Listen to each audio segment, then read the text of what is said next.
Oke, pada kesempatan kali ini kita bakal bahas Dr. Johannes Leymena. Kira-kira siapa sih Johannes Leymena itu? Johannes Leymena merupakan seorang dokter. Dia juga merupakan seorang politikus loh. Selain itu, dia juga merupakan pahlawan nasional Indonesia. Ingin tahu lebih dalam kan, siapa sih sebenarnya Dr. Johannes Leymena itu? Simak berikut ini ya. Beliau tercatat sebagai salah satu menteri yang menjabat paling lama selama pemerintahan Presiden Soekarno, dengan total masa jabatan hampir 20 tahun. Leymena duduk dalam 18 kabinet yang berbeda, dimulai dari Kabinet Syahrir tahun 1946 sampai Kabinet Dwi Kora tahun 1966, baik sebagai Menteri Kesehatan, Wakil Perdana Menteri, Menko Distribusi, Wakil Menteri Pertama maupun Menteri Sosial. Wow, banyak banget ya.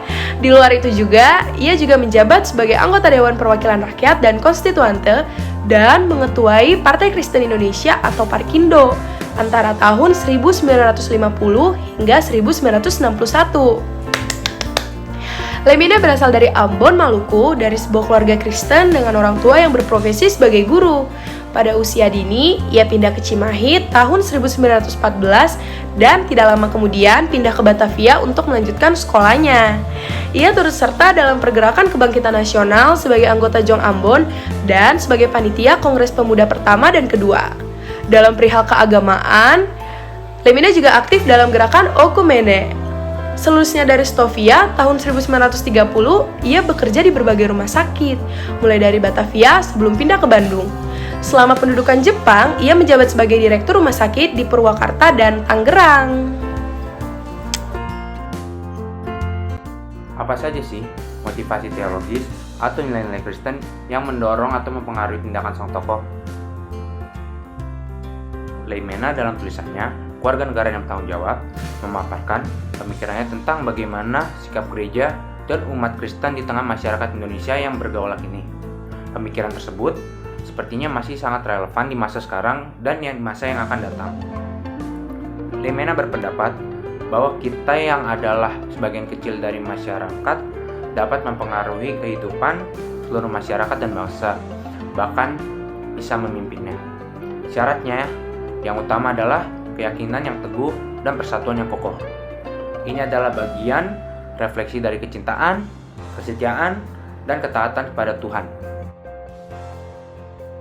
Setiap umat Kristen menurut Leymena harus menyadari bahwa gereja adalah lingkaran dalam dengan Yesus Kristus sebagai titik pusatnya, dan negara atau masyarakat luas adalah sebagai lingkaran luarnya. Umat Kristen mempunyai tanggung jawab untuk membangun suatu tatanan masyarakat baru bersama orang Indonesia lainnya. Leymena juga menegaskan umat Kristen bukanlah suatu minoritas. Dilihat dari sudut ketatanegaraan, ia bukan warga negara kelas 2 atau kelas 3. Ia adalah warga negara yang mempunyai sama hak dan sama kewajiban seperti warga negara lainnya.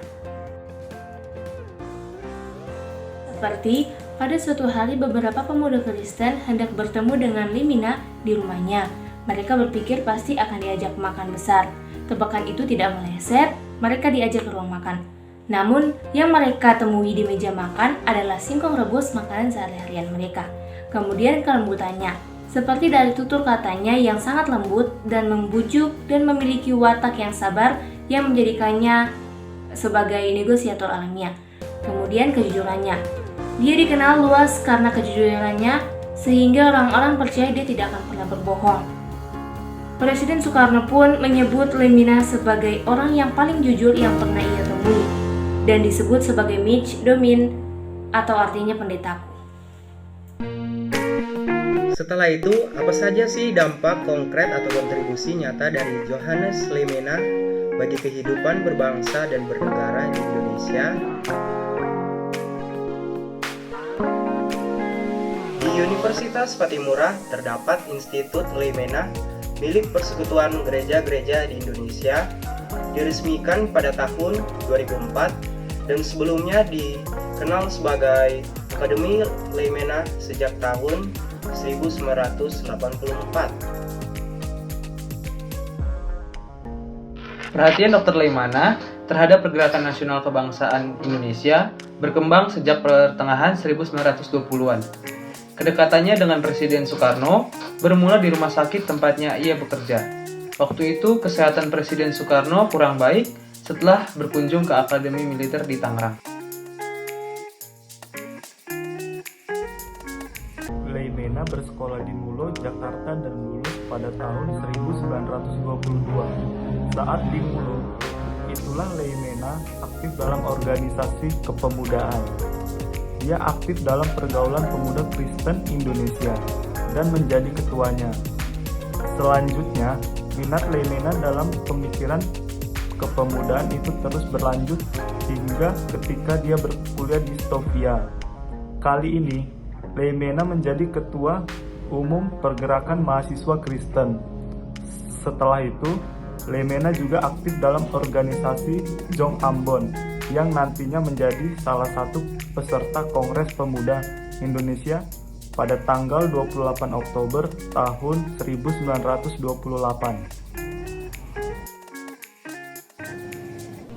Johannes Leimena bukanlah orang Kristen sembarangan.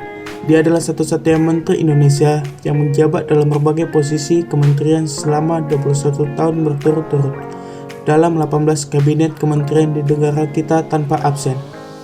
Sampai-sampai Presiden Soekarno menyebut Leimena sebagai orang paling jujur yang pernah kutemui. Bahkan Soekarno dalam kesempatan lain menyebutnya Miss Dominer, yang artinya pendetaku.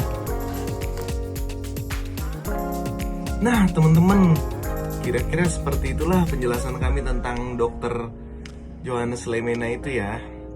Kira-kira apa aja sih nilai positif yang bisa kita ambil buat kehidupan kita sehari-hari? Pasti kan banyak banget dong. Semoga bermanfaat. Terima kasih sudah menyaksikan video ini. Saya Grace Dwi Ivanka. Saya Sopar Lindungan. Saya Salisa Lambu. Saya Berlian Robert Palar. Saya Jonathan Panjaitan. Saya Yoel Andreas. Saya Adventus Nathanael. Saya Ramanda Situmorang. Saya Austin Silalahi. Saya Charles Tumorang. Kami dari Fakultas Hukum Universitas Kristen Indonesia. Mohon maaf kalau ada kata-kata yang kurang tepat. Terima kasih. Terima kasih. Tuhan Yesus memberkati. Berkati.